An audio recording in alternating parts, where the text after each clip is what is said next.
नमस्ते। मुल्लाई बकलोली से तमाम रिकॉर्ड तोड़ने वाले ईरान से इजराइल ने बदला लेना शुरू कर दिया है।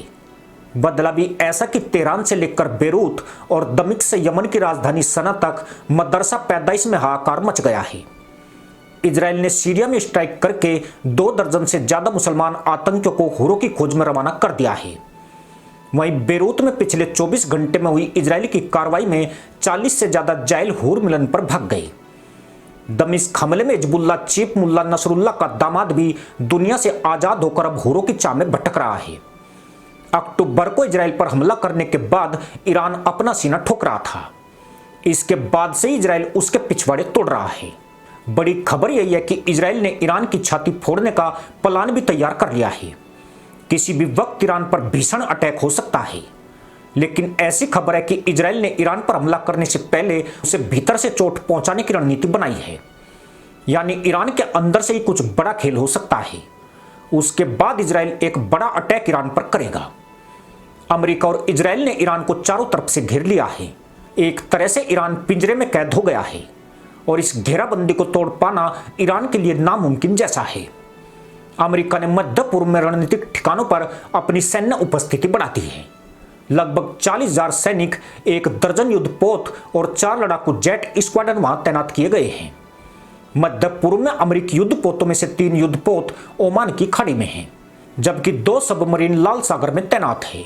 पूर्वी भूमध्य सागर से लेकर ओमान की खाड़ी तक पूरे क्षेत्र में बिखरे युद्धपोतों के साथ ही वायुसेना और नौसेना दोनों के लड़ाकू जेट किसी भी हमले का फौरन जवाब देने के लिए हमेशा तैयार हैं।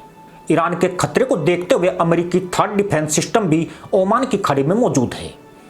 अमेरिका का यह डिफेंस सिस्टम दुनिया के सबसे खतरनाक डिफेंस सिस्टम में से एक है, जो दुश्मन की मिसाइलों को ढेर कर देता है। अमेरिका ने ईरान के हमले से पहले और बाद में जिस तरह से इजराइल का साथ दिया है वो हैरान नहीं करता है। सब जानते हैं कि इजराइल के आत्मविश्वास की एक बड़ी वजह अमेरिका का हाथ है।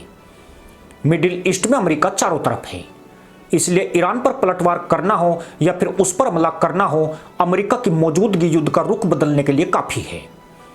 अमेरिका के तुर्की में 1465 सैनिक तैनात हैं, सीरिया में 800, इराक में 2500, कुवैत में 13,500, जॉर्डन में 3,000, सऊदी अरब में 2700, यूएई में 3500 और कतर में 10,000 सैनिक तैनात हैं।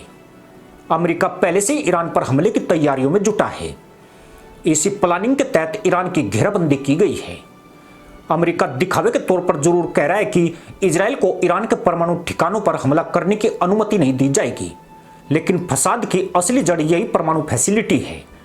इसी न्यूक्लियर प्रोग्राम के कारण अमेरिका और ईरान में तनातनी चली आ रही है। मकसद यही है कि अमेरिकी बयानों से ईरान लापरवाह हो और इजराइल इन ठिकानों को ध्वस्त कर दे। सिर्फ इतना ही नहीं, इजराइल के निशाने पर ईरान की यूरेनियम खादान, सैन्य ठिकाने, रिसर्च रिएक्टर और अघोषित ठिकाने भी हैं। ईरान के 5 परमाणु ठिकाने बताए जा रहे हैं, जो अराकिब-थान, बसर, फार्दो और नातेंज में मौजूद हैं। यह सभी इजराइल के टारगेट पर हैं। इसके अलावा इजराइल उसकी ऐसी नस दबा सकता है जिससे ईरान की सारी मुल्लागर्दी छू हो जाएगी। ईरान की इस नस का नाम खार्ग द्वीप है, जहां पर उसके तेल डिपो हैं। यहीं से उसका 95% तेल सप्लाई होता है। खार्ग द्वीप ईरान के तट से 25 किलोमीटर दूर है। यह रणनीतिक रूप से ईरान के लिए बेहद अहम है। यही कारण है कि ईरान से जो भी लड़ता है वो यहीं पर हमला करता है। 1980 के दशक में जब इराक और ईरान का युद्ध हुआ था, तब इराक ने यहीं पर बमबारी की थी। मंगलवार रात से सबको लग रहा है कि लड़ाई सिर्फ इजराइल और ईरान के बीच हो रही है, लेकिन ऐसा बिल्कुल नहीं है। Israel, Iran, Lebanon, Iraq, Yemen, Syria, Gaza, West Bank और जॉर्डन तक इस वक्त युद्ध की आग मिसाइल गोलाबारी के रूप में फैली है। जहां इजराइल को ईरान, हमास, हूती समेत ईरान समर्थक दूसरे मुल्ला गुटों से एक साथ लड़ना पड़ रहा है। ईरान ने इजराइल पर हमला करके पूरे मिडिल ईस्ट को बड़े युद्ध के मुहाने पर लाकर खड़ा कर दिया है। इस बीच इजराइल के आर्मी चीफ ने कहा है कि उनका देश मिडिल ईस्ट में कहीं भी हमला कर सकता है।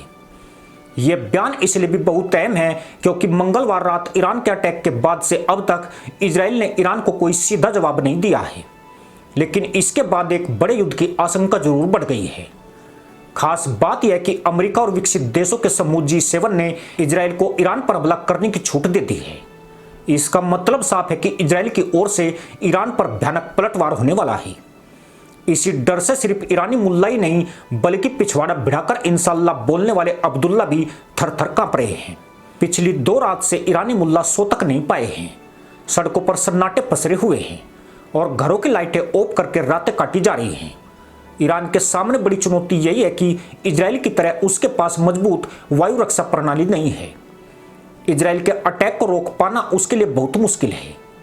ऐसे में इजरायली पलटवार के बाद ईरान में जो मंजर दिखाई देगा वह मुल्लाओं के लिए बहुत दर्दनाक हो सकता है। इसी के साथ अनुमति दोस्तों, जय हिंद, वंदे मातरम।